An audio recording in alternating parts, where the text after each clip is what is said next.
Tita, pahiram naman ako ng cellphone ko. Inip na ako dito sa bahay. My goodness! Baka nakakalimutan mo na kalalabas mo lang sa ospital dahil nagkasakit ka na sa sobrang pagka-addict mo sa paglalaro ng online games. Restricted ka muna sa paggamit ng phone. Pero tita, matagal na naman ako nakalabas sa hospital eh. Nakakainip naman dito sa bahay. Di mo rin ako pinapayag magbukas ng TV kasi bawal din sa akin.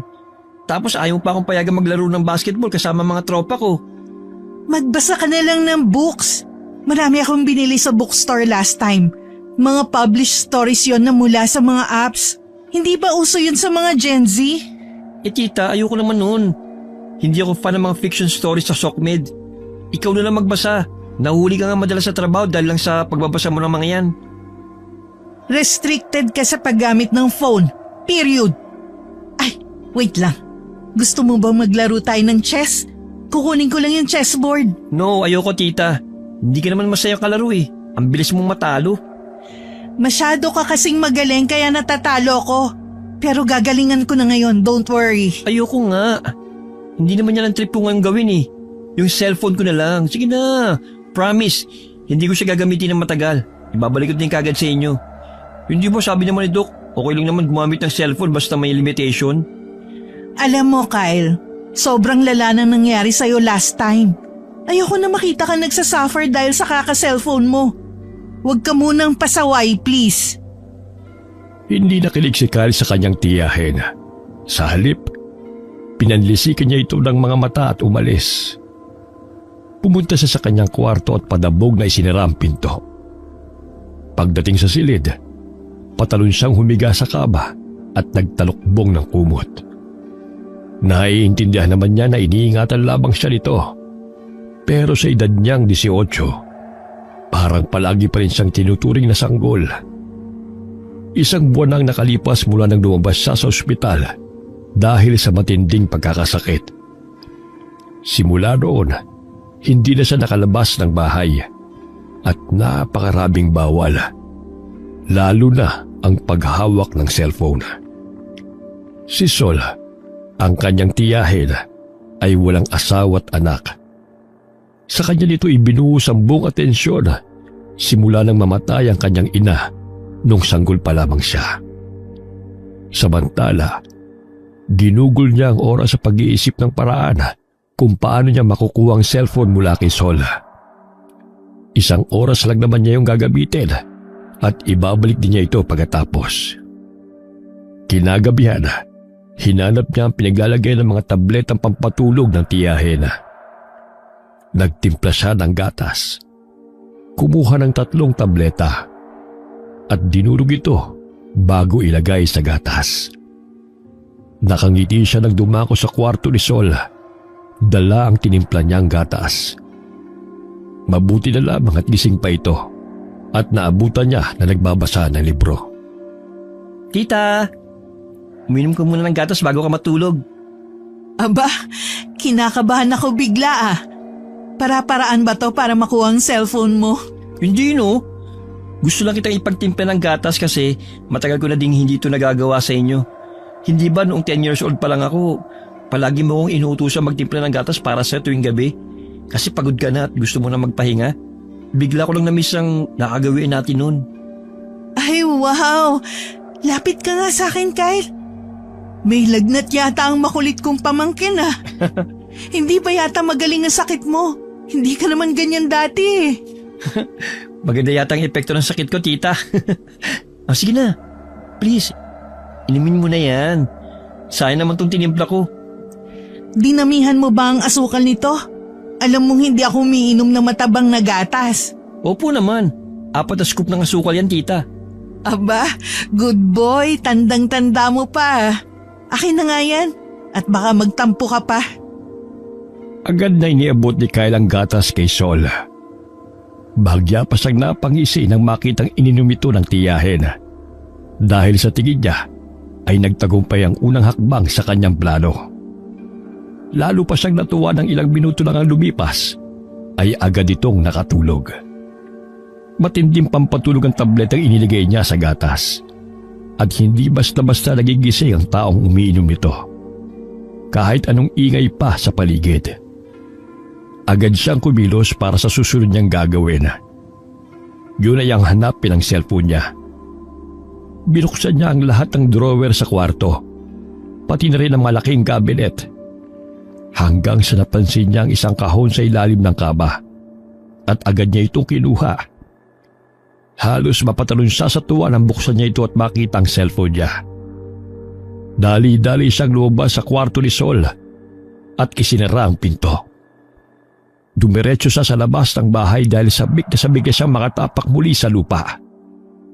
Naglakad-lakad siya at pumunta sa lumang palaruan at doon nilaro ang paborito niyang online games. Sa gitna ng pagpindot-pindot niya sa kanyang cellphone, naagaw ang atensyon niya sa isang malaking lalaki na nakatayo sa di kalayuan.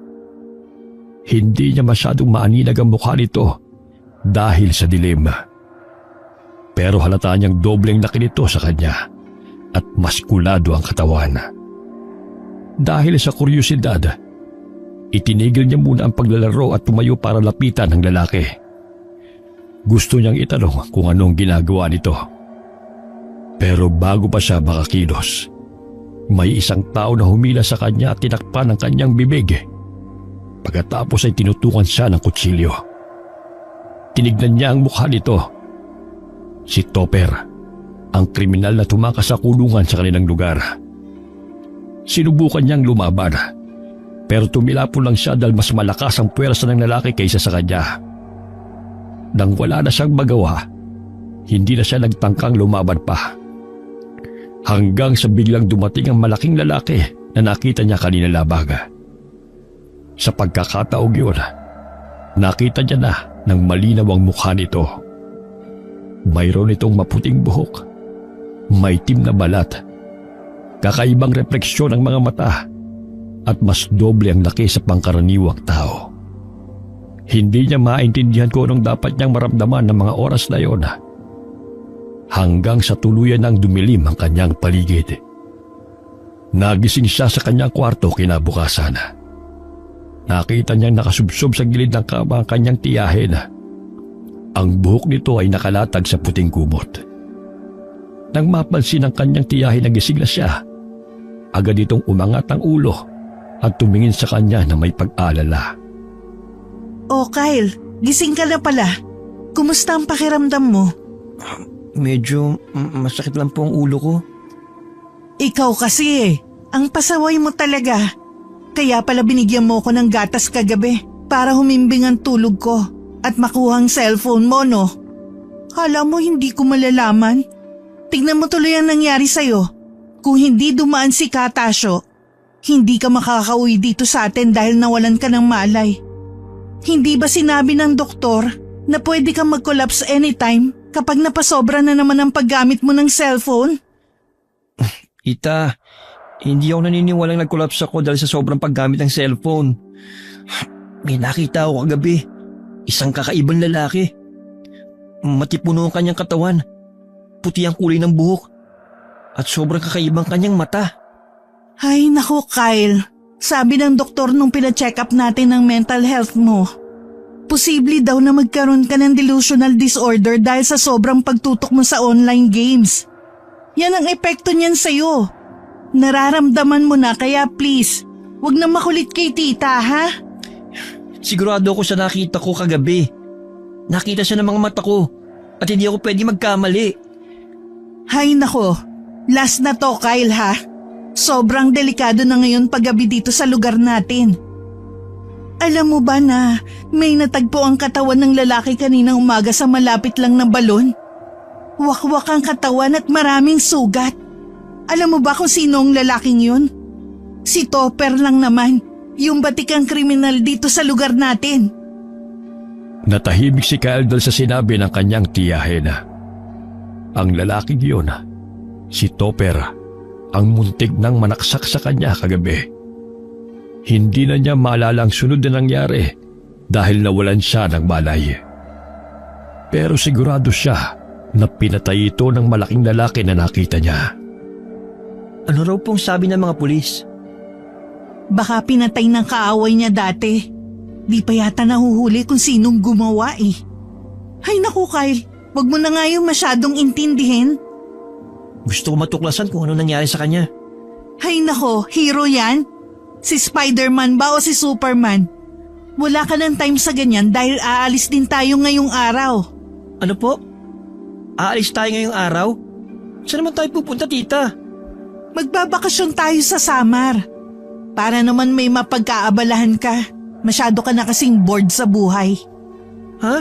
Sa Samar? Anong gagawin natin dun? Parang wala naman magandang place dun eh. Tsaka walang signal dun. Excuse me, nung isang araw ko pa to pinagplanuhan. To the point na nag-leave ako sa trabaho para lang dito, no? No, hindi ako sasama. Mas lalo lang ako maboboard dun. Padabog na bumangon si Kyle mula sa pagkakahiga. Hindi niya maintindihan ng bigla ang pagbabakasyon. Ang mga pangyayari kagabi ay sariwa pa sa kanyang isipan. Hindi pa siya handang maglakbay, lalo na't hindi pa rin niya alam kung anong nangyari sa kanya at kung sino ba talaga ang malaking lalaking nagdikta sa kanya. Lumabas siya ng kwarto at napahinto. Sa sala, nakita niya ang maraming maleta na nakaimpake. Nakasalansan ang mga ito sa tabi ng pinto at handa ng bitbitin sa pag-alis. Tita, ano ba itong ginagawa mo? Sobrang biglaan naman. Hindi mo man lang ako tinanong kung papayag ba ako dito.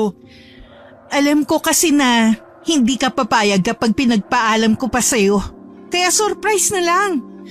Tita naman eh. Ang hilig niyo sa surprise. Hindi ba pwedeng cancel muna natin ito ngayong araw?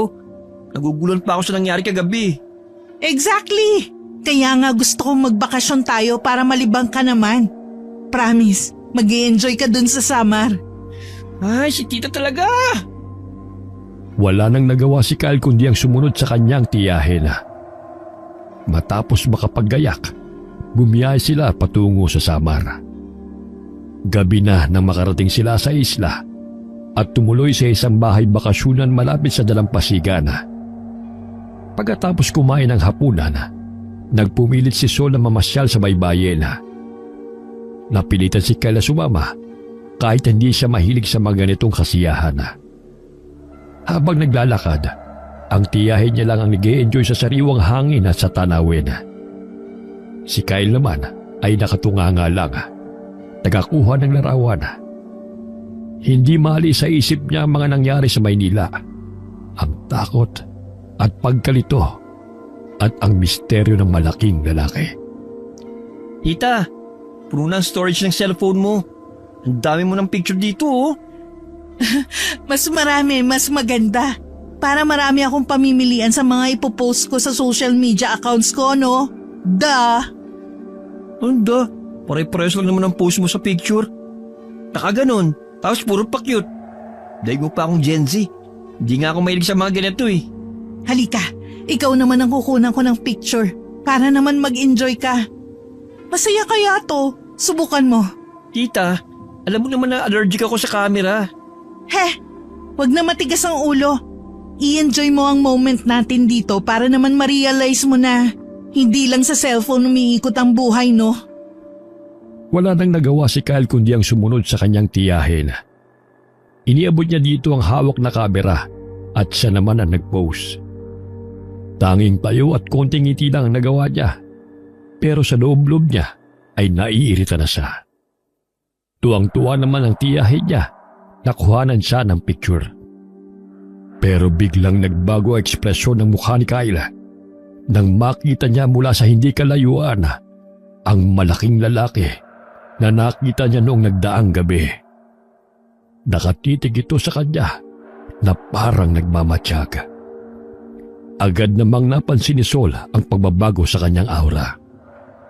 Kyle, ano nangyayari sa'yo? Bakit ganyan ang itsura ng mukha mo?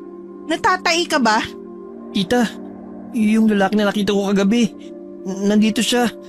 Sumunod siya. Sumunod siya sa atin. Ha? Ayan ka na naman sa pagkapraning mo, Kyle eh. I-enjoy mo na lang kasi yung view nitong dagat. Para naman hindi mo maisip yung mga ganong bagay. Tita, totoo po kasi yung sinasabi ko. 9:00 na pala. Oras na ng pag-inom ng gamot mo. Tara na. Hinila na si Kyle ang kanyang tiyahin, kaya wala na siyang nagawa kundi ang sumunod dito. Palinga-linga pa siya sa paligid, nagbabaka sakaling makita niyang muli ang lalaki. Pero hindi na niya ito nakita pa. Pagdating nila sa bahay bakasyon na kanilang tinutuluyan, agad siyang nahiga sa kwarto at nagtalokbong ng kubot. Naguguluhan siya sa nangyari kanina. Hindi niya maintindihan kung bakit niya nakita ang lalaking yun. Hanggang sa nakatulugan na niya ang pag-iisip. At nagkaroon siya ng isang kakaibang panaginip. Sa panaginip niya, nakita niya ang malaking lalaki na madalas niyang makita. Sinundan niya ito at nakarating siya sa isang kakaibang komunidad. Nakatira roon ang mga tao na katulad ng lalaki ang pisikal na itsura. Mga ilang saglit lamang ay nagising na siya sa panaginip na yon at agad siyang napabangon. Tagaktak siya ng pawis at malakas ang tibok ng kanyang puso. Sa hindi malamang dahilan, bigla na lamang siyang tumayo at lumabas. Tumungo siya sa talahiban na nasa likod ng kanilang tinutuluyan. Lumakad siya ng lumakad hanggang sa makarating sa isang kakaibang lugar. Sa di kalayuan, natatanaw niya ang isang komunidad na may mga lingas ng apoy. Pinaliligiran ito ng mga tao na tila ba nagsasayawan at nagkakasiyahan. Abala siya sa pagbasid nang bigla na lamang may kumalabit sa kanya. Napatalon siya dahil sa pagkagulat at biglang bumungad sa kanya ang isang matanda at maskuladong lalaki na may dalang lampara. Iho, anong ginagawa mo rito? Gusto mo bang ipain ang sarili mo sa mga halimaw? Aba, ibang klase ka ha? Hindi ko po alam. Dito na lang po ako dinala ng mga pako eh. Utoy, alam ba kung anong mayroon sa lugar na ito ha? Po, ano po meron sa lugar na ito? Ay, mukhang hindi siya taga rito. Ngayon ko lang nakita ang binatang yan sa lugar natin eh. Ang mabuti pa iho, umuwi ka na. Saan bang yung tinutuluyan at ihatid ka na namin? Hindi na po kailangan. Kaya ko naman po umuwi na mag-isa eh. Tanda mo bang pasikot-sikot ang daan dito? Utoy, magpasama ka na. Masyadong delikado rito. Huwag ka mag-alala. Hindi kami masamang tao. Ako nga pala si Gardo. At itong kasama ko naman ay tatay ko, si Mang Ipe. Mga kilalang albularyo kami sa lugar na ito. Kaya mapagkakatiwalaan mo kami. Napanatag ang loob ni Kyle sa sinabi ni Gardo. Nagpatiuna sa paglalakad ang dalawa at agad namang siyang sumunod sa mga ito. Nang ihakbang nila ang kanilang paapali sa lugar na yon, natigilan sila sa narinig nilang ingay. Sigaw yun ng isang babae na humihingi ng tulong. Kinabahan si Kyle dahil pamilyar sa kanya ang boses. Kaagad silang pumunta sa pinanggagalingan ng ingay. Nang matuntun nila yon, nakita nila si Sol na nilalapa ng mga aswang. Agad na sumugod si Gardo sa mga nilalang na yon. Takot na takot si Kyle sa nasaksihan. Nais niyang tulungan ng kanyang tiyahin, pero pinigilan siya ni Mang Ipe bago pa siya makakilos. Dito ka na lang. Napakadelikado. Hindi mo sila kaya. Tita ko po yun. Papatay siya ng mga nilalang na yun. Hindi ko kakayanin kung may mangyayari masama sa kanya. Si Gardo lang bahala sa kanya. Kaya niya mga yun. Ano pong klase mga nilalang mga yan? Hindi po ba sila mga tao? Hindi sila mga tao. Sila ay kabilang sa mga aswang na kung tawagin ay gabunan. Ang pinakamakapangyarihan at pinakamalakas sa lahat ng mga aswang. Napakong tingin ni Kyle sa mga nilalang na nasa harap niya. Parang tumigil ang dugo niya sa sobrang takot. Bigla niyang naalala ang malaking lalaki na madalas niyang makita sa paligid. Pareho ang itsura ng mga ito. Mahaba ang buhok, malaki at matipuno ang pangangatawan, at parang marmol ang gaspang ng balat. Sa sobrang lakas ng mga aswang, tumilapon lang ng tumilapon si Gardo. Walang epekto ang buntot pagi na pinangahampas niya sa katawan ng mga ito. Pansamantala lang silang nangihina at pagkatapos ay nakakabangon muli. Nang mapansin ni Mang Ipe na halos hindi na makayanan ng anak niyang si Gardo ang laban, sumugod na rin siya.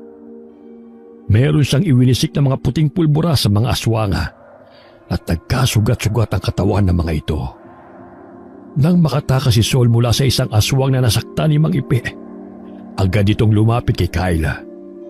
Nangihina ito at sugatan ang katawan. Tita, dumudugo po ang braso at dibdib nyo. Ayos lang po ba kayo? Ayos lang ako. Malayo sa bituka to. Ikaw, ayos ka lang ba?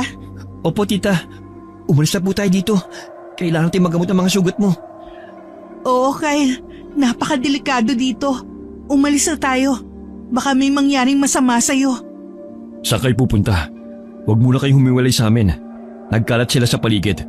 Baka makasalubong niyo sila sa daan at iba pa nilang kauri. Sugatan ang katawan ni tita. Kailangan siyang gamutin. Kami na ang bahala sa kanya. Sa isang hindi inaasahang pangyayari, bigla na lamang umatake ang isang aswang kay Sol. Mabilis na nasanggahan ni Cardo ang kanyang tiyahin, pero nawalan pa ito ng malay dahil sa sobrang pagkabigla. Agad na dinukot ni Gardo ang isang matalas na bagay at isinaksak sa aswang. Nang hina ang nilalang at bumagsak sa lupa. Si Mang Ipe naman ay patuloy sa pakikipaglaban at sari-saring kagamitan na ang ginagamit ito. Isa-isa nang nangihina ang mga aswang na naroon at pagkatapos ay umalis na sila. Dumiretso sila sa kubo ni Mang Ipe. Dahil isang albularyo ang mag-amang ito, marami silang mga halamang gamot at iba't ibang klase ng anting-anting. Inihiga nila si Sol sa lapag. Pinunasan naman ni Kyle ang mga sugat nito. At saka tinapala ni Mang Ipe ng dahon ng kamangyana at madre de cacao. Dinasalan din niya ng salitang Latin ang isang papel at saka ipinahid sa sugat ng babae. Sinenyasan naman ni Mang Ipe si Kyle bilang tanda na maayos na ang kalagayan nito. Magdamag na binantayan ni Kyle ang kanyang tiyahin. Kinaumagahan na, nagising na lamang siya habang nakasubsob sa gilid ng higaan si Sol. May humahaplos sa kanyang buhok. Pag-angat ng kanyang ulo, nakita niya ang tiyahin na gising na at nakangiti sa kanya. Kaagad siyang bumangon at niyakap ito ng mahigpit. Tita, mabuti lang po at gising na kayo. Sobra po ako nag-alala sa inyo kagabi. Bakit po kasi sinundan niyo pa ako dun? Ikaw naman kasing bata ka. Paano hindi kita susundan eh? Bigla ka nalang lumabas ng kwarto mo. Tapos dumiretso ka sa talahiban. Alam mo naman na stranger tayo dito.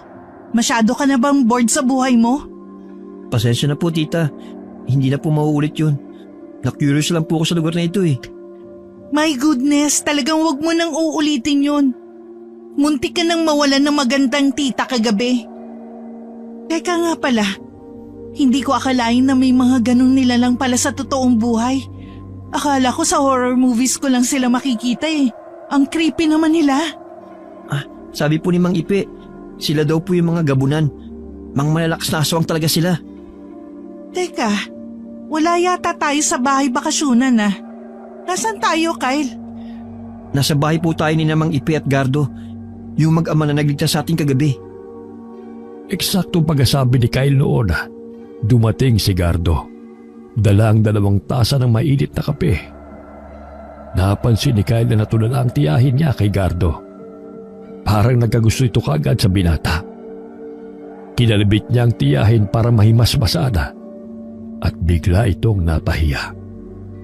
Hindi mo naman sinabi na nasa bahay pala tayo ni Piolo Pascual. Hi! Sol nga pala. Nice to meet you. Gardo nga pala. Kumusta ng pakiramdam mo? Ayos lang naman. Kaso hindi ko alam kung nananaginip ba ako. Dahil may gwapong artista sa panaginip ko. Tita, kakahiya ka. Parang bata.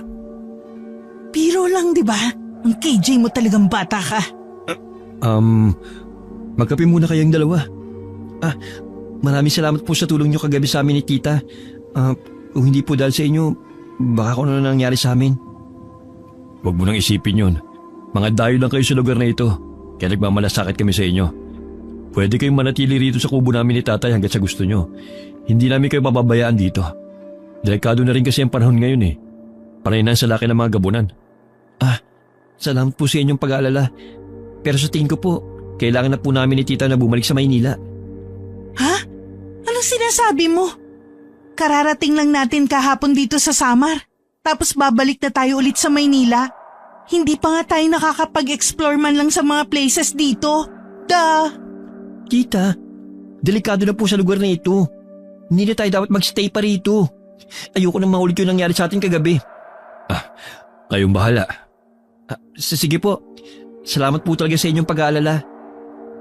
Matapos uminom ng kape na inihanda ni Gardo, nagpaalam ang magtiyahin sa mag-ama at bumalik sa kanilang bahay bakasyonan. Nagulat sila nang makita na nasunog ito. Wala nang natira kundi abo. At nasunog din ang lahat ng kanilang gamit, kabilang ang kanilang mga cellphone at pera. Natuloy raw ang magtiyahe dahil sa nangyari at hindi nila malaman kung anong gagawin. Gumawa sila ng paraan para makabalik sa Maynila, pero hindi ito nangyari. Grabe tita. Bibihira lang pala sa lugar na ito ang may maayos na internet connection. Mabuti nga kahit papano may nakita tayo at nagmabuting loob na ipahiram sa atin ng phone niya. Tita, ano po palang sinabi ni Tita Maricel? Sobrang busy niya sa business niya ngayong araw na to hanggang bukas. Sa isang araw pa niya tayo mapapadalhan ng pera. Wo? Ano nang gagawin natin ngayon, tita? Wala naman tayong hawak na pera para mag-rent na matutuloy ang pansamantala. Maintindihan naman siguro yun ng mga iba pang pwedeng upahan dito. Kasi nasunog yung tinutuluyan natin.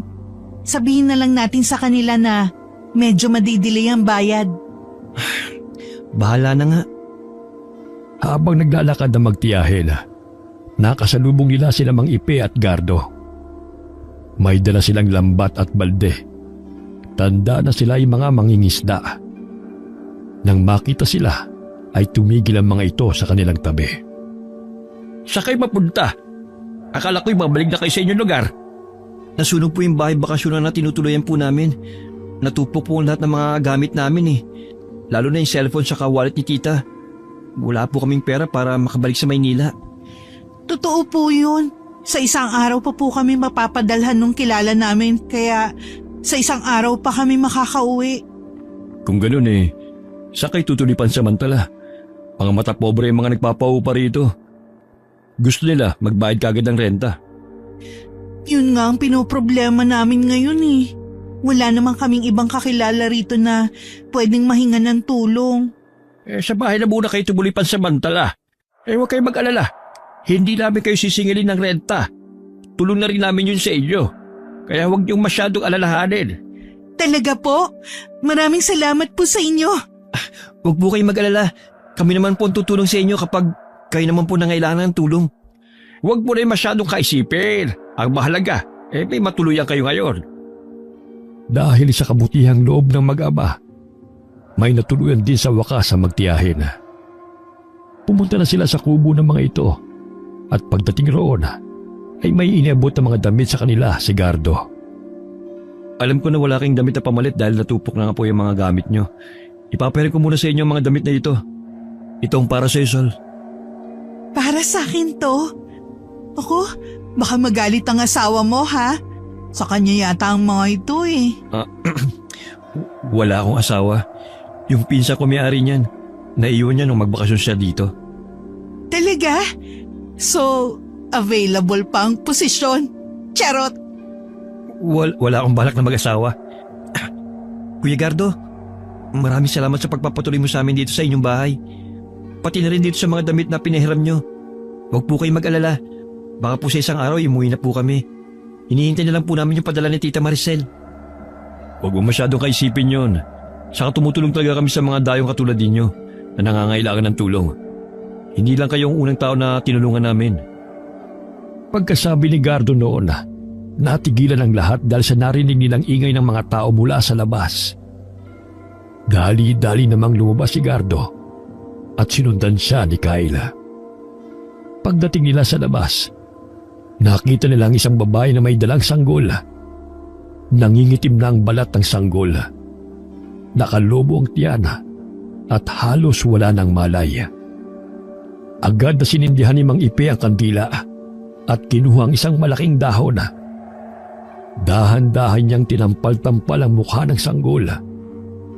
Pagkatapos, kumuha siya ng papel at nagsulat ng ilang salitang Latin na hindi maintindihan ng mga tao. Hinawakan niya ang ulo ng sanggol at dinasalan ito. Samantala, inihanda naman ni Gardo ang isang palanggana na puno ng tubig. Naglagay siya ng isang pulang likido sa tubig.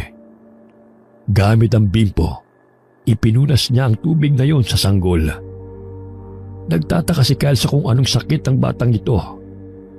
Matapos ang panggagamot, naisip niya na dapat niyang tanungin si Gardo tungkol sa sakit ng sanggol. Yung ba? Kagagawa nito ng mga gabunan. Ano pong ginawa nila sa sanggol? Inoorasyon na nila ito. Pagkatapos ay nagiiwan sila ng papel at isinusulat nila dito ang oras ng kamatayan ng sanggol. Pagkatapos ay bigla na lang ito magkakasakit. Magpapakita ng mga sintomas na parang naiempatyo. Tapos mga ilang araw lang namamatay na. May natukasang gamot ng tatay, kaya halos araw-araw dito sila dinadala para gamutin. Sa kasamaang palad, hindi lahat ng ginagamot ng tatay ay nabubuhay. Ang iba naman ay namamatay din. Grabe naman po pala yun. Bakit kailangan sanggol po ang kanilang ialay?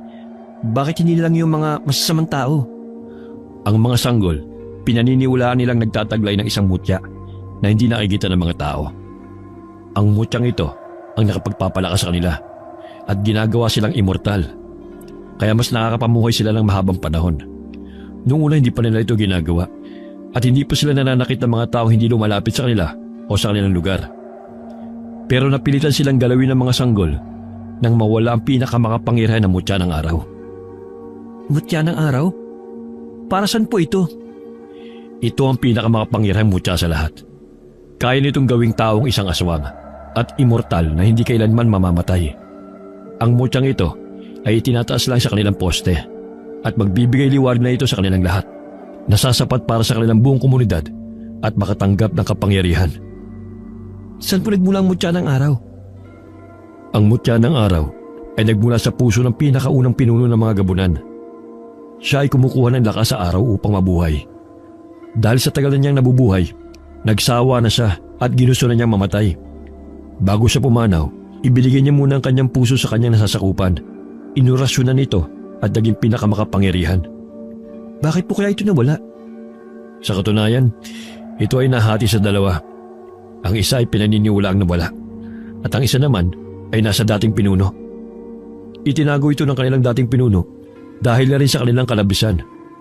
Umabuso na din kasi sila at naging gahaman at naghasik ng lagim sa mga tao. Pero nang mamatay ang kanilang pinuno, ay gumawa pa rin sila ng paraan para mapagbigyan ng hilig ng kanilang laman. At nagawa pang idamay ang mga walang kamuwang-muwang ng mga sanggol. Yung nakita ko pong isang komunidad na parang may bonfire tapos nagkakasiyang tao, hindi po ba yun ang komunidad ng mga gabunan? Yun na nga ang komunidad ng mga gabunan, iho. Kaya kabilin-bilinan ko sa'yo na huwag kang lalapit doon kung gusto mo pang makabalik sa inyong lugar ng buhay. Marami na ritong turistang nawala at napabalitang pinatay at winakwak ang katawan. Ang lahat ng yon, kagagawa ng mga gabunan. Grabe, parang online games din pala ang mundo ng mga aswang. Sobrang daming thrill at challenges. Hindi ko akalain na ganito palang kahantungan ng pagbabakasyon namin dito ni tita. May nagaganap din po palang kakaiba sa kanilang mundo na hindi natin alam. Ano po? Sobrang komplikadong mundo ng mga aswang, iho. Mahirap ipaliwanag. Dahil may mga bagay na hindi natin kayang intindihan bilang mga tao at sila lang ang makakaunawa nun. Napaka-misteryoso nga po talaga. Hindi ko akalain na nangyayari palang ganitong bagay. Dahil sa nalaman ni Cal tungkol sa ginagawa ng mga gabunan sa mga sanggol, napuno ng kuryosidad ang kanyang isip. Tila ba may isang bagay na humihikayat sa kanya para manatili sa lugar na yun. Kinagabihan, naisip niya maglakad-lakad sa paligid. Habang naglalakad, napansin niya na maagang nagsasara ang mga kabahayan at tila ba takot na lumabas ang bahay ang mga tao. Sa bawat pinto, may mga nakasabit na bawang at dahon ng kamangyana. Naisip niya na may nagaganap ditong kakaiba tuwing gabi. Napagdesisyonan niyang huwag munang pumasok sa loob ng bahay at abangan muna ang susunod na mangyayari. Nais niyang malaman kung anong misteryo nagaganap roon. Naisipan niya magpahangin at naupo siya sa tuktok ng isang burol. Doon ay tanaw na tanaw niya ang kagandahan ng paligid. Nagmuni-muni siya ng mga oras na yon at dinama ang preskong hangin. Mga ilang minuto pa lang siyang nakakapikit ay nagulat siya nang may isang malakas na yabag siyang naramdaman papalapit sa kanya. Napapitlag siya at napatayo. Sa dilim, nakita niya ang isang malaking nilalang na papalapit sa kanya. Nang makalapit ito, napaatras siya at kamuntik pa siyang mahulog sa kinatatayuan niya. Kinilabutan siya sa itsura nito. Napakalaki ng katawan nito at tila mas malalaki ang mata, bibig at ilong nito kumpara sa mga tao. Itim na itim din ang kulay nito at napakagaspang ng balat. Hinawakan siya nito bago siya mahulog at kinikilabutan siya sa paraan nito kung paano siya hawakan. Gusto niya sana kumawala ng mga oras na yon, pero pakiramdam niya ay hindi sasapat ang kanyang lakas kumpara sa puwersa nito. Maya-maya pa, tumitig ito sa kanyang mga mata. Nakita niya na naglingas ang loob ng mga mata nito at maya-maya pa ay parang lumipat sa kanya ang lingas na yon. Bigla na lamang nagdilim ang kanyang paningin pagkatapos. Para siyang nahipnotismo at hindi niya na alam ang sunod na nangyari. Nagising si Kyle sa isang kakaibang lugar. Hindi ito ang bahay ni Namang Ipe o ang bahay bakasyonan na kanilang unang tinuluyan. Ito ay parang sinaunang bahay ng mga Pilipino noon bago pa dumating ang mga Kastila. Gawa sa kawayan ng dingding at may mga kakaibang palamuting nakasabit dito. Ang mga palamuting ito ay gawa sa mga buto ng hayop at perlas. Eksaktong pagbago niya, dumating ang isang lalaki na may dalang mangkok.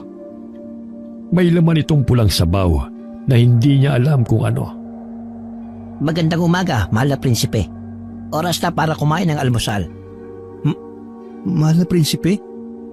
Ano pong ibig niyo sabihin? Nasaan po ako? Mamaya ko na ipapaliwanag ang lahat. Humigop ko na lang muna ng sabaw para magkaroon ng laman ng inyong sikmura. Pero, bakit po ako nandito? At sino po ba kayo? Ako si Kulas, ang inyong tagapag-alaga. Huwag na maraming tanong. Maingat na inilapag ng lalaki ang mangkok sa lamesang katabi ng kanyang higaan. Nandiri siya sa itsura ng laman ito. Parang sariwang dugo na namuo sa sabaw. Sa pag-aakalang isa lang yun sa kakaibang putahe, kinuha niya ang kutsara at sumandok ng kaunting sabaw. Inamoy niya ito at nang makalapit sa kanyang ilong ay halos masuka na siya. Napakalansa ng amoy nito, parang nabubulok na karne. Kung hindi mo pipiliting kainin yan, ay hindi ka mabubuhay. Yan ang kakainin mo simula ngayon. Ano po bang nangyayari? At bakit kailangan kong kainin ng nakakadiring pagkain na ito? Dahil kabilang ka sa amin. At simula ngayon, ay ibang nilalang ka na. Hindi ko kayo maintindihan. Hindi ba pwedeng ipaliwanag niyo muna ang lahat sa akin? Saka mapagkakatiwalaan ko ba kayo? Iho, alam kong hindi mo nakilala ang tunay mong ama. Hindi nga po. Bata pa lang ako, hindi ko na siya kilala.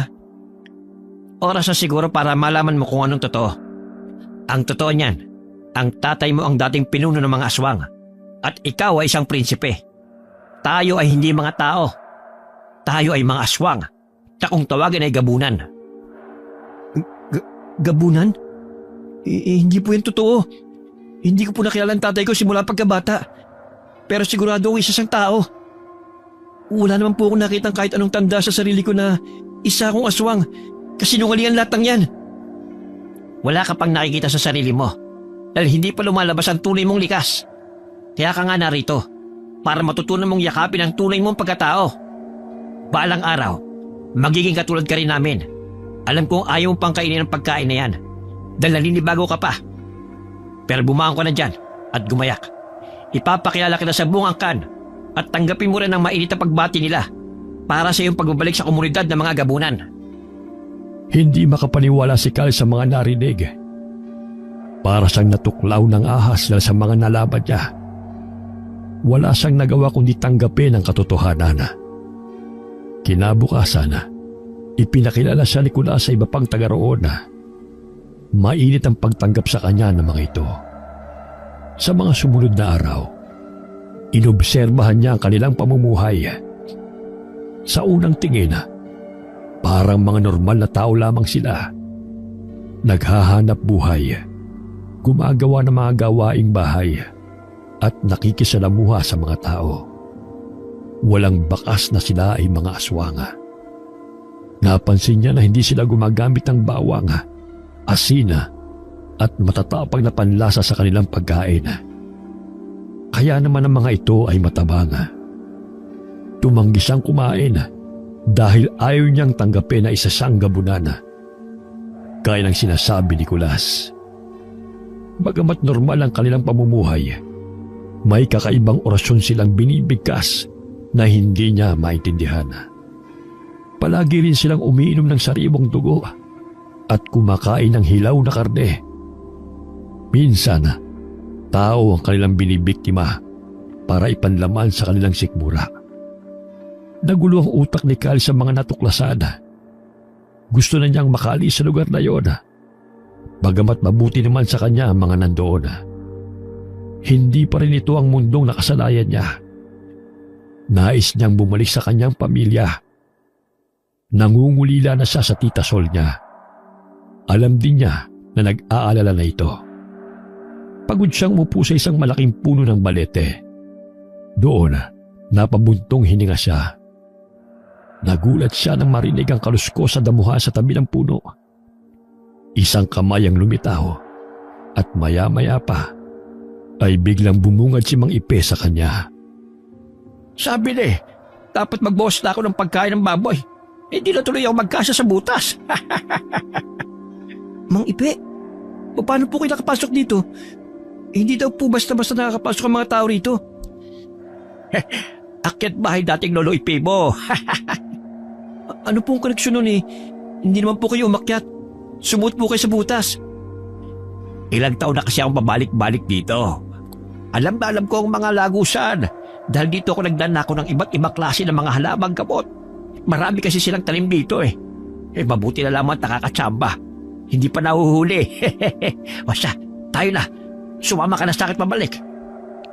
Pumunta po kayo dito para iligtas ako? Paano niyo po na lamang nandito ako? Ito namang batang ito, malakas ang pandama ko. Alam ko na kung ano at sino ka. May idea na kagad ako na nandito ka ngayon dahil hindi ka titignan ng angkan mo. Ngayong naramdaman na nila, nakabilang ka sa kanila. Ibig sabihin, alam niyo din po yung sinasabi nila na kabilang ako sa lahi ng mga aswang na gabunan? Totoo po ba yun? Paano po nangyari yun? Ikaw talagang bata ka. Mamaya na lang natin pag-usapan yan. Ang mahalaga sa ngayon ay makalis ka sa lugar na ito. Tayo na, baka maabutan pa nila tayo. Ang tiyahin mo tsaka si Gardo, naghihintay sa labas. Sige po. Bago pa man makahakbang ang dalawa, nakarinig sila ng mga yabag na papalapit. Nagmamadali silang sumuot sa butas. Ngunit bago pa man makapasok si Mang Ipe, nasabit ang kanyang salawal sa isang alambre. Nahubuan siya at sa halip na mataranta, napatawa si Kyle dahil sa ekspresyon ng matanda dahil wala itong suot na panloob. Ay, Diyos ko, pag binamalas ka nga naman, buti na lamang medyo tigasin pa itong si Manoy ko. Hindi nakakayang ibalandra. Hoy, iyo, ano? Tawa ka ng tawa dyan. Tulungan mo ako rito. Hindi ako magalaw dito dahil nasabit na rin sa alambre itong suot kong kamiseta. Yung itsura niyo, Mang Ipe, parang matanda na pinaglinis sa sampalok ang muka.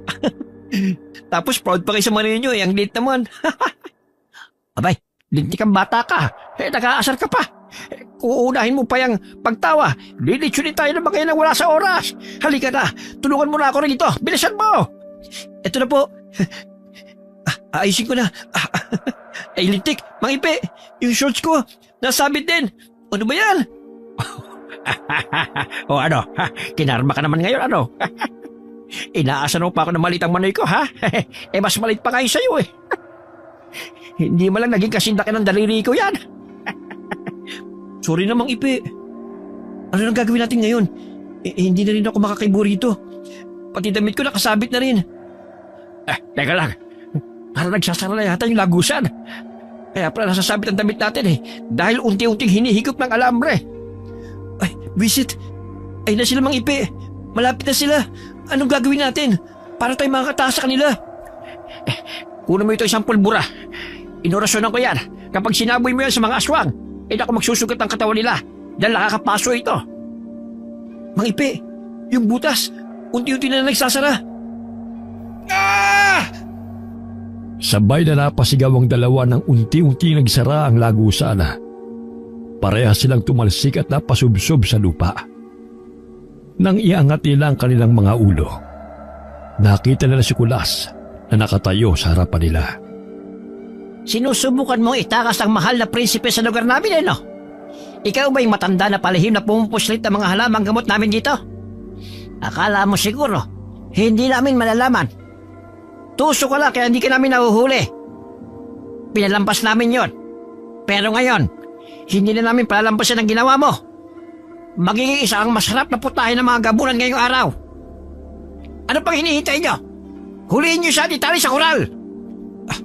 Saglit lang po. Pakiusap. Huwag niyo po siyang paparusahan at sasaktan. Mabuting tao po siya at palagi niya akong tinutulungan. Parang awa niyo na po. Ngayon na po ko hilit makikiusap sa inyo. Pagbigyan niyo na po ako. Labag sa batas natin mga gabunan ang ginawa ng taong yan. Dapat lang na makatanggap siya ng parusa. Pakiusap po. Ako na lang po saktan niyo. Huwag na po siya. Sige na po. Hindi namin yun magagawa. Ano pang hinihintay nyo? Talian nyo siya at agad dali sa kulungan. Hindi masusunod ang kagustuhan ng prinsipe. Dahil hindi na pagbigyan ang kanyang hiling, napalaglag na lamang ang balikat ni Kyle. Itinali nila si Mang Ipe at pinagtulungan itong bitbitin ng dalawang gabunan. Gayunpaman, bago pa man sila makakilos, biglang lumukob ang isang makapal na usok sa kanilang paligid. Napansin ni Kyle na nahihirapang huminga si Kulas. Nang hina ang mga ito at natumba. Nang mahawi ang usok, nakita niya ang titasol niya na may hawak na pambomba.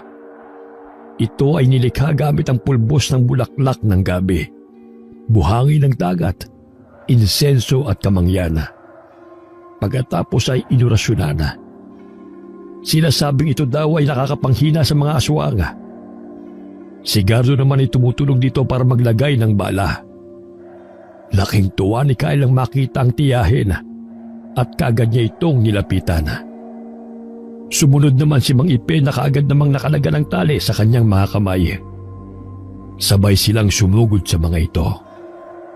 Tita, paano niyo po yung nagawa?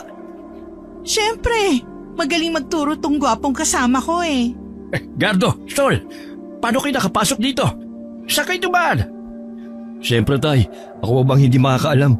Dito din ako nagnanakaw ng mga halamang gamot. Ay lintik ka! Akyat bahay ka din pala! Anak nga kita! Kyle, Diyos ko, ang pinakamamahal kong pamangkin. Ayos ka lang ba? Nasaktan ka ba? Anong ginawa nila sa'yo?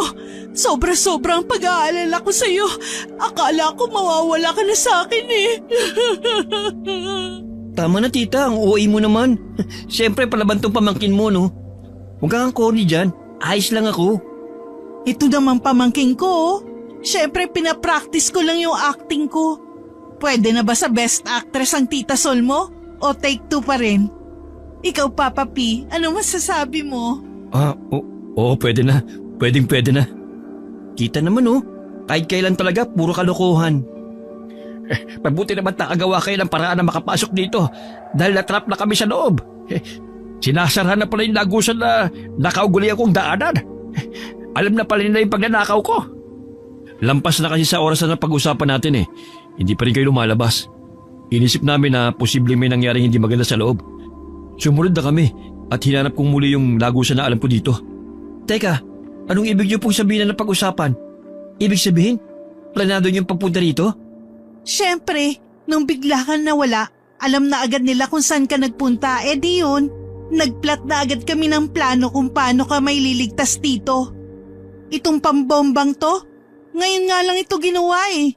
Ang galing-galing nga ni Gardo, plus point siya sa akin.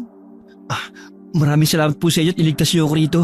Akala ko, dito na ako habang buhay eh. Akala ko, hindi na ako makakaalis dito. Ang mahalaga, ligtas ka na ngayon. OMG! Ang dami nila, papunta sila sa atin! Napalingon si Kyle at ang kanyang mga kasama sa pulutong ng mga gabunan na papalapit sa kanila. Sobrang dami ng mga ito, kaya nataranta silang lahat. Nagbago na rin ang anyo ang mga ito at naging nakakatakot na mga aswanga. Nagmadali silang tumakbo palayo at dumaan sa lagusan na dinaanan ni Nagardo para makalabas sa lugar na yon. Sa kasamaang palad, naabutan pa rin sila ng mga aswanga. Sinubukan ni Sol na buksan ang hawak niyang bomba, ngunit wala na itong bala dahil naubos na. Kinuha naman ni Mang Ipe ang maliit na bote at isinaboy ang laman nitong puting pulbura sa mga aswanga. Bawat matamaan ito ay nasusugatan ang katawan at nanghihina. Kinuha naman ni Gardo ang sungay ng baka at isinaksak sa mga ito. Bawat masaksak ay nasusunog ang katawan. Lumaban naman si Sol gamit ang buntot pagi. Gaya ng mga naunang sandata, napapatumban niya ang sinumang aswang na matamaan ito. Gayunpaman, doble ang lakas ng mga aswanga at napakarami din ang bilang kaya hindi nila matalo. Hanggang sa naubusan na sila ng panlaban at tumakbo na lamang sila at nagtago sa damuhan. Tay, paano nang gagawin natin? Ubus na mga dala nating sandata laban sa kanila. Oo nga po, Mang Ipe, anong gagawin natin? Napakarami po nila. Ang mabuti pa, umalis na tayo rito. Hindi tayo pwedeng basta umalis. Susundin tayo ng mga ito at baka biktimahin din nila ang ibang tao. Kailangan wag natin silang hayaan makalampas dito sa lugar nila. Gamitin na natin ang inorasyon ng kuminatamis sa bawang. Ha? Para saan naman yun, Tay? Kakainin natin tapos lulunukin.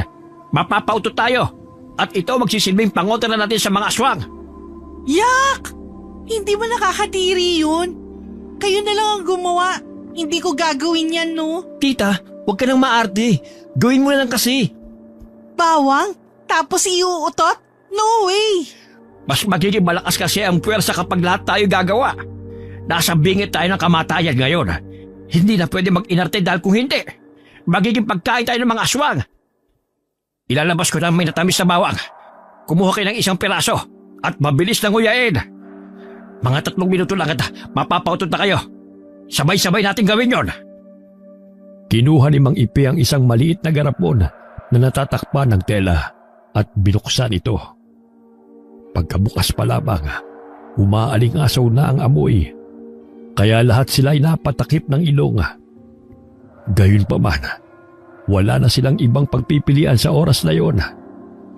Para lamang makaligtas, tiniis nila ang amoy at kumuha ng tig-isang piraso. Panayang pilit ni Kyle sa tiyahin na panayang pag-iinarte at ayaw makisaba.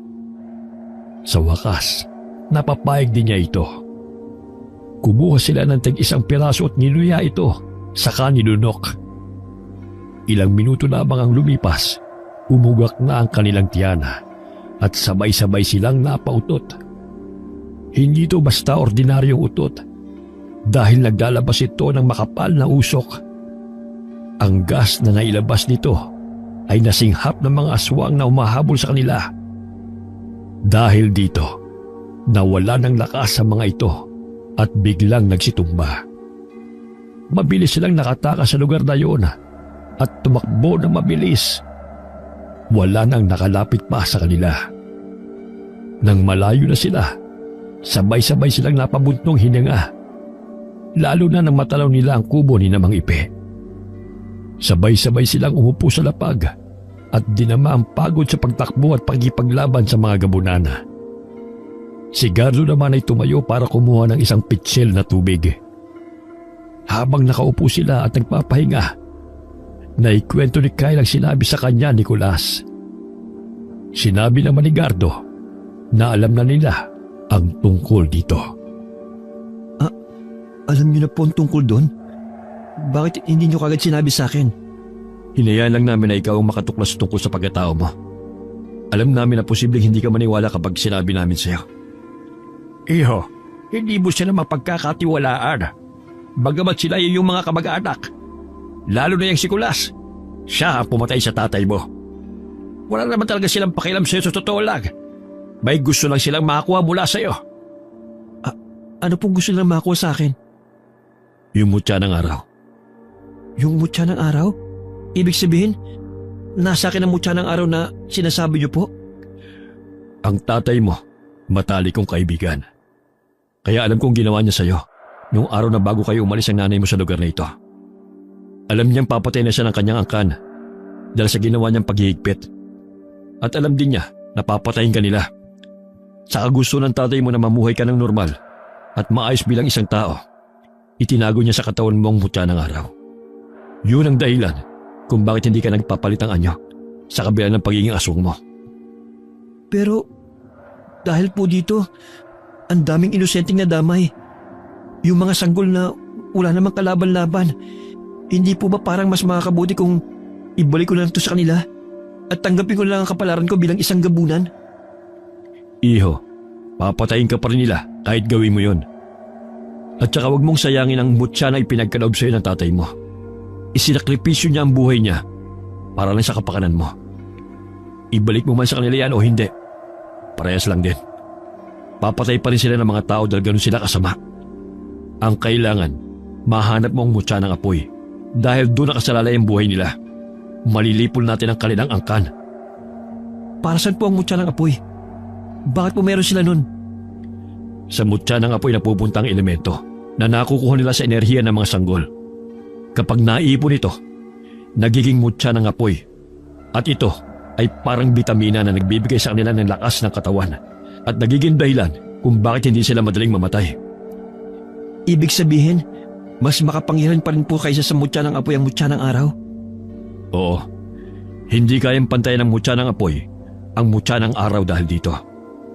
Kapag wala silang lakas na nakukuha sa sanggol, hindi ito gagana, saka nauubos ang kapangyarihan nito. Hindi gaya ng mutya ng araw, na kayang tumagal ng bilyong taon na hindi nauubos ang buhay. Saka kaya silang gawing immortal ng mutya ng araw.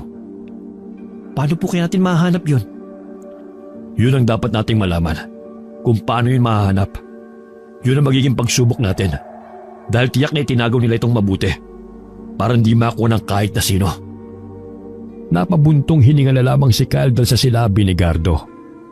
Hindi niya akalain na ang bakasyon nilang yun ng kanyang tiyahin ay mauuwi sa ganito, sa pagtuklas sa kanyang tunay na pagkatao. May misyon pala siyang dapat gampanan. Parang nasa loob siya ng isang online game na nilalaro niya, ika niya sa sarili. Maya-maya lamang, bigla niyang napansin na parang nawawala ang kanyang tita Sol. Inilinga-linga niya ang kanyang paningin sa paligid, pero hindi niya ito nakita. Teka, si Tita Sol ba? Nakita niyo po ba? Parang hindi natin siya kasama. Aba, oo ka. Kaya pa tayo dito nag-uusap Hindi natin napansin si Sol. Kuya Gardo, kanina po bang nung pumasok kayo sa kwarto at kusina, hindi niyo po ba napansin doon si Tita? Ha? Hindi. Iniisip ko kasi na nandito lang siya, kaya hindi ko masyadong inalala. Hala, hindi kaya naiwan natin si Tita Sol doon sa lugar ng mga gabunan? Kung kasama natin siya ngayon, dapat andito siya. Baka naman nasa kwarto lang, nagpapahinga. Medyo mabilis mapagod yun kaya baka nakatulog na siya. Tay, wala nga po siya roon. Galing na ako kanina sa kwarto. Hindi ako nagkakamali. Mang Ipe, Kuya Gardo, hindi tama to. Hanapin natin si Tita Sol. Balikan kaya natin siya doon. Dito na muna tayo maghanap sa loob ng bahay at baka nandito lamang siya. Gardo, galugarin mo ang lahat ng kwarto. Pati na rin yung imbakan natin. Ikaw naman, Iho, hanapin mo siya sa kusina sa banyo. Ako naman ang maghahanap sa labas. Huwag na tayo magkakasaya ng oras. Sige na! Sumunod naman si Cal sa sinabi ng Mang Ipe. Ganon din si Gardo. Sinuyod nila ang buong kabahayan pati na rin sa labas nito. Pero wala silang soul na nakita. Labis sa pagkataranta ni Kyle ng mga oras na yun. Hindi niya kakayanin kung mawawala ang tiyahin. Dahil ito ang nakasama niya sa mahabang panahon. Napaiyak na lamang siya habang hinahanap ito. Mang Ipe, Kuya Gardo, hindi ito maaari. Hindi natin mahanap si tita. Sigurado kung naiwan natin siya sa mga gabunan. Kailangan natin siyang punta at hanapin doon. Baka kung anong gawin nila sa kanya. Iho, napakadelikado ng naiisip mo. Hindi tayo pwede magpadalos-dalos. Baka gawin lang nilang pahay ng tiyahin mo para bumalik ka sa kanila at makuha ang mutya ng araw. Wala na po akong pakialam sa mutya ng araw na yan. Buhay ng tiyahin ko nakatayar dito. Hindi ko po kakayanin kung may mangyayaring masama sa kanya. Iho, kumalma ka. Hindi nila sasaktan ng tiyahin mo. Hanggat hindi ka bumabalik sa kanila. Paraan nila yon para puntahan mo sila. Mag-iisip tayo ng ibang paraan na hindi ko maagat sa kanilang bitag. Anong paraan? Tatangalan po ba tayo rito? Kung kayo kaya nyo, ako hindi. Dahil napakahalaga sa akin ang tita Sol ko. Huwag kang padalos-dalos. Pupuntahan naman natin siya. Kailangan lang natin maghanda muna. Dahil hindi tayo pwede sumugod ng walang dalang kahit anong sandata. Hanggat maaari, kailangan nasa palad na natin ang mutya ng araw bago bumalik sa kanila. Dahil kung hindi, wala din tayong laban. Alam na nila kung anong ginagamit natin mga pangontra laban sa kanila. Pare-parehas tayong mamamatay kahit ang tita Sol mo. Gano'n po ba katagal yung paghahanda na gagawin natin bago bumalik doon? Baka isang araw. Kaya bukas pa tayo makakapunta roon. Ano? Isang araw? Ang tagal nun. Hindi na po ako makakapaghintay na iligtas ang tiyahin ko. Magsasagawa pa ako ng ritual at orasyon para sa mga pangontra. Medyo matatagalan ang mga yon. Kung gano'n, ako na lang po magliligtas sa tiyahin ko. Ibibigay ko na sa kanilang mutya ng araw para matigil na sila. Wala na akong pakialam sa mga susunod na mangyayari. Ang mahalaga, may ligtas ko ang taong pinakamahalaga sa buhay ko. Kyle, pakiusap. Huwag mo nang ituloy binabalak mo. Makinig ka sa amin. Hindi na nagpapigil pa si Kyle sa gusto niyang gawin. Pahangos siyang umalis nang walang kahit anong dalang pangontra. Hindi na siya sinundan ni Mang Ipe at Gardo. Dahil wala nang magawa ang mga ito. Desperado na siya ng mga oras na yon. At inabot na siya ng dilim sa paglalakad upang hanapin ang lugar na tinitirhan ng mga gabunan. Sa kanyang paglalakad, nakita niya ang isang lalaking sugatan at walang buhay sa daan. Sa tingin niya ay pinatay ito ng mga aswang. Lumapit siya rito at tinignan ang itsura nito. Nakaramdam siya ng awa at nagtiim ang kanyang bagang sa mismo ang kanya na gumawa sa tao ito. Gayunpaman, ang ganong emosyon na kanyang nararamdaman ay biglang napalitan ng gutom at tila ba naglalaway siya sa kanyang nakikita. Ang wakwak na katawan ng lalaki sa kanyang harapan ay nagmistulang isang masarap na putahe. Hanggang sa bigla na lamang niyang naramdaman ang kakaibang nangyayari sa kanyang katawan. Napansin niya na biglang lumaki ang kanyang katawan. Naging itim na itim ang kulay at tila ba nakaramdam siya ng kakaibang lakas. Sa hindi malamang dahilan, bigla niyang sinunggaban ang bangkay at kinain ang laman ito. Hindi niya maintindihan kung paano niya nasikmura ang ganong bagay. Pero pakiramdam niya ng mga sandaling yun ay napakalinamnam ng karni nito at napakasarap ng dugo. Nang siya ay mahimasmasaan, bigla siyang nandiri sa kanyang ginawa. Bumalik siya sa pagiging tao at ng mga oras na yun ay kanyang napagtanto na posibleng wala nang talab sa kanya ang mutya ng araw. Dahil dito, determinado siyang lumakad papunta sa lugar ng mga gabunan para ibigay sa mga ito ang hinahanap nila at iligtas na rin ang kanyang tiyahin. Dumaan siya sa lagusan na dinaanan noon ni Gardo. Pagkarating niya roon, naabutan niya kagad dito sa bungad. Nakita niya ang kanyang tiyahin na walang malay. Walang nagbabantay roon, kaya malaya siyang nakalapit dito. Inihiga niya yon sa kanyang hita at saka ginising. Tita, gumising ka. Narito ako, si Kyle. Ang nag-iisa mong pamangkin. Kyle, hindi ka dapat pumunta dito. Napakadelikado. Tita naman anong gagawin ko? Hayaan kitang sakta ng mga aswang na yun? Hindi ko gagawin yun. Ikaw na nga lang ang kaisa-isang meron ako Mawawala ka pa? Pero Kyle, hindi mo ko kailangan iligtas dito. Wala ka bang kasama? Ikaw lang mag-isa? Ayaw kong payagan ni Mang Ipe at Kuya Gardo. Kaya ako lang mag-isang umalis para puntahan ka dito. Hindi mo dapat to ginawa. Pag nakita ka nila, papatayin ka nila. Alam ko na kung anong mga balak nilang gawin. Wala akong pakialam kung saktan o patayin nila ako. Basta ililigtas kita rito.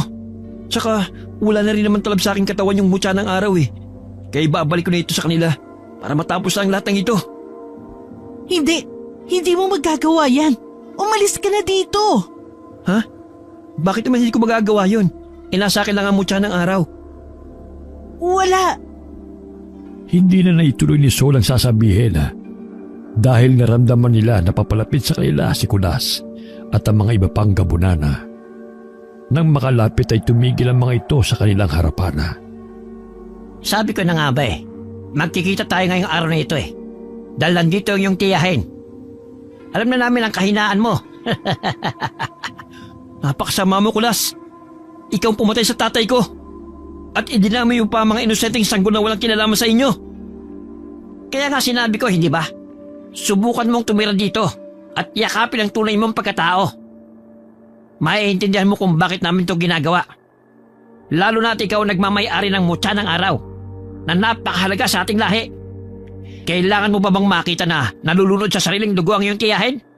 O susuko ka na at ibibigay ito sa amin? Naaawa ka sa mga sanggol, hindi ba? Ibabalik ko na sa inyong mutya ng araw. Sa isang kondisyon. Ano namang kondisyon yon? Huwag niyo sasaktan si tita. At titigilan niyo na rin ang pagpatay ng mga sanggol.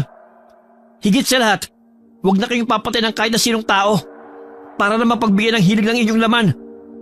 Tandaan niyo na itinago ng aking ama sa inyo ang mutya ng araw dahil sa inyong pang-aabuso. Kung yan ang gusto mo, masusunod. Pero huwag kang umasa na mapipigilan namin ang kumain ng karne ng tao. Dahil isa yon sa likas ng aswang na hindi na kailanman mawawala. Kung gano'n ang katiwiran mo, mas mabuti pang hindi ko na ibalik sa inyong mutya ng araw. Dahil magpapatuloy pa rin ko sa dati niyong gawi. May dugo ka pa sa labi. Ibig sabihin, kahit ikaw, hindi mo mapigilan ang gutom na iyong nararamdaman sa tuwing nakakakita ka ng sariwang dugo at karne ng tao. Huwag mo nang itanggi. May nabiktima ka kanina habang nasa daan papunta rito. Pero unang beses lang nangyari sa akin yon, kaya hindi ko mapigilan. Yun ang likas natin mga aswang. Hindi yun makokontrol. Pero alang-alang sa kondisyon na sinabi mo, kokontrolin namin. Kunin nyo na yung tubig na pinagbabala ng Mirasol at painom sa kanya. No! Huwag din yung gagawin yun. Huwag din niyo siyang painumin ng kung anong bagay na yun. Please! Parang awan niyo na! Takpan yung bibig ng babae niyan. Napakaingay niya. Saka kunin nyo na ipapainom sa kanya. Dalian nyo! Ngayon na! Sumunod naman kay Kulas ang lahat ng tauhang kanyang inutusan. Si Kyle, nakayuko lamang at tila hindi kinakabahan sa posibleng mangyari. Para sa kanya, determinado na siyang ibigay ang mutya ng araw para sa kapakanan ng nakakarami. Pagbalik ng mga ito, may dala silang isang baso na kulay pula ang lamang tubig. Parang katas ng prutas. Iniabot ito ni Kulas kay Kyle. Bumuntong hininga pa ang binata bago ito abutin. Nagwawala naman si Sol nang makita ang baso sa kamay ni Kyle. Pinipigilan siya ng iba dahil nagwawala na siya at gustong agawin ang baso mula sa kanyang pamangkin. Tumingin muna si Kyle sa tiyahin bago unti-unting inilapit sa bibig ang baso. Pagkatapos ay dire-diretso niya itong kinungga. Tuwang-tuwa si Kulas at naghihintay ng resulta. Pero ilang minuto lang lumipas ay wala pa rin nangyayari. Mirasol ba talaga yung nilagay nyo dito sa tubig? Nainom niya na. Dapat lalabas na ang mutya ng araw sa kanyang katawan. Pero ilang minuto nang lumipas Bakit wala nangyayari? Kyle, wala ka bang nararamdamang kakaiba sa katawan mo? Wala naman po. Parang wala namang nagbago sa katawan ko. Anong nangyari? Bakit ganon? Hindi lalabas kay Kyle ang mutya ng araw dahil wala sa kanya yon. Nasa katawan ko yon. Ano? Paano naman yun napunta sa katawan mo? Tita, anong sinasabi mo? Ninakaw ko ang mutya ng araw sa ama ni Kyle. At pinalitan ko yun ng peking mutya na hiningi ko pa sa kakilala kong albularyo. Ginawa ko yun dahil nalaman ko na nayanggaw ako ng isang aswang. At ayoko maging isang aswang. Kyle, patawarin mo ko kung nagawa ko sa'yo ang bagay na yun. Nagawa kong nakawin ang pinakamahalagang bagay na ibinigay sa'yo ng tatay mo. Ngayon, alang-alang sa kapakanan ng pamangkin ko, isusoli ko na sa inyo ang mutya ng araw para matapos na ang lahat ng kaguluhang ito. Kahit pa sariling buhay ko ang kapalit ito. Huwag! Napalingon ang lahat dahil sa malakas na boses na yun ng isang lalaki. At bumungad sa kanila si Gardo. Nanlaki ang mata ni Kyle nang makita ito. Dahil hindi niya akalain na susunod pala ito sa kanya. Huwag mo lang ituloy yung binabalak mo, Sol. Mamamatay ka pag niluwa mong mutya ng araw. Dahil dyan lang nakadepende ang buhay mo. Kuya Gardo, anong ginagawa mo rito? Akala ko ba, matidis ka ba namin sa mga aswang na yan? Dakpin yung lalaking yan!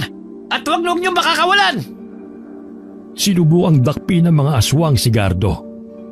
Pero alisto kaagad ang lalaki at kinuhang dala niyang pulbura at isinaboy sa mga ito. Bawat aswang na lumalapit sa kanya ay napapaso nito at nawawalan sila ng lakas. Maya-maya pa'y biglang dumating si Mang Ipi at may pinasabog na napakalakas na pambomba. Halos lahat ng aswang na naroon ay nanghina at nagsipagtumbahan. Dali-daling lumapit si Mang Ipe kina Kyle, Sol at Gardo.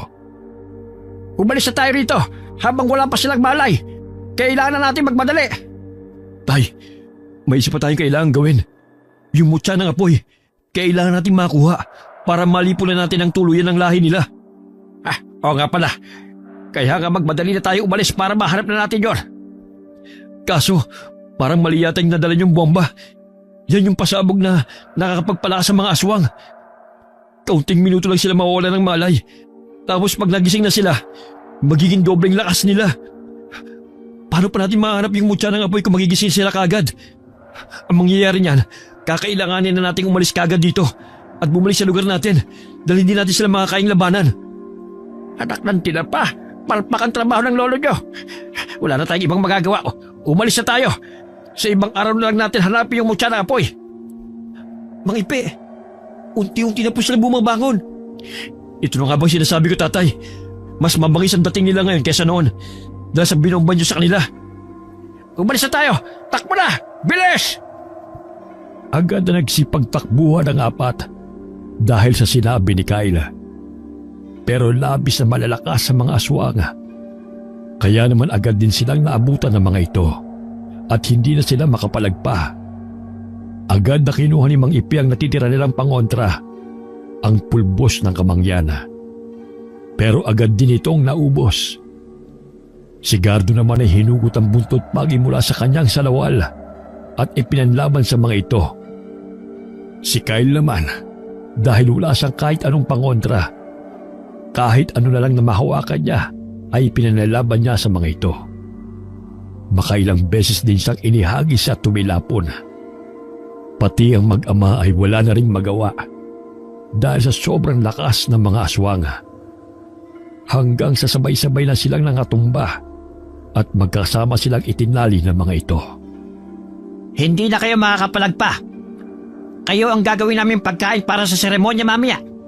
At ikaw babae, ilalabas mo na ang mutya ng araw bago namin gutay-gutayin ang katawan mo. Kayo naman, magsipanghanda na kayo para sa piging natin mamaya. Hayaan niyo muna dito ang apat na taong ito. Mahihina na sila at hindi na makakatakas. Tatay naman kasi, mali yung ginamit mong pambomba. Ganito tuloy nangyari sa akin. Wala na tayong magagawa sa kanila. Natalo na tayo. Paano pa natin maharap yung mutya ng apoy? Pasensya ka na anak. Nagmamadali kasi tayo eh. Kaya nalito na ako kung alin ang dadaling kong pangontra. Kasalanan ko po ang lahat ng ito. Kung nakinig lang po sana ako sa inyo, hindi ito mangyayari. Sinabi na namin sa iyo, matatalino ang mga gabunan. Bukod sa malakas silang mga aswang, kinikilala nila ang mga kalaban nila. Anong magagawa natin? Aapat lang tayo kumpara sa bilang na mayroon sila. Kaya ikaw, huwag ka magpadalos-dalos kagad sa pagdidesisyon. Kahit pa gaano ka-kritikal ang isang bagay, pag-isipan muna at siguraduhin na napaghanda ang mabuti ang lahat. Lalo na sa mga ganitong pagkakataon. Kapag hindi tayo nakawala rito, ito na rin ang araw ng ating wakas at magpapatuloy ang paghahasik nila ng lagim sa mga tao sa lugar na ito. Isang malalim na buntong hininga na lamang ang pinakaulan ni Kyle ng mga sandaling yon. Wala na siyang magawa kundi tanggapin ang pagkatalo nila. At wala na siyang pag-asang makakakawala pa sila roon. Ipinikit na lamang ng binata ang kanyang mga mata at tahimik na lumuha. Maya-maya, bigla na lamang may dumating na isang malaking gabunan. Nanlaki ang mga mata ni Kyle dahil natitiyak niya na ito yung malaking lalaki na madalas magpakita sa kanya. Mayroon itong dalang kakaibang bagay. Ito ay isang kristal na may hugis na puso na may mga pulang linya na parang apoy. Si Pinunong Isagani. Buhay siya. Siya din po yung lalaki na madalas magpakita sa akin. Sino po siya? Kyle, siya ang tatay mo. Buhay siya. Buhay ang tatay mo. Talaga po? Paano nangyari yun? Nasa kanyang mutya ng apoy. Ibig sabihin, magagawa niyang lipulin sila. Hindi makapaniwala si Kyle sa sinabi ni Gardo. Buong akala niya kasi ay patay na ang kanyang ama. Nakita niyang itinaas nito ang mutya ng apoy sa kawinasak. Nagkagulo ang lahat ng aswang at nagsitumba. At ang iba ay winalsik ang kanilang mga katawan bago tuluyang maganap ang trahedya. Lumapit kay Kyle ang kanyang ama at hinaplos ang kanyang buhok. Sinabi nito na isinakripisyo nito ang lahat para sa kanya dahil mahal na mahal siya nito.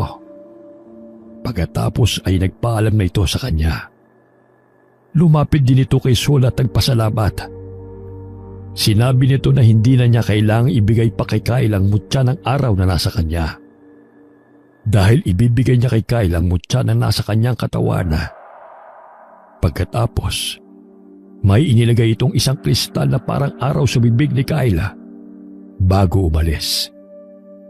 Iwinasiwas nito ang mutya ng apoy at pagkatapos ay inilagay sa mataas na poste.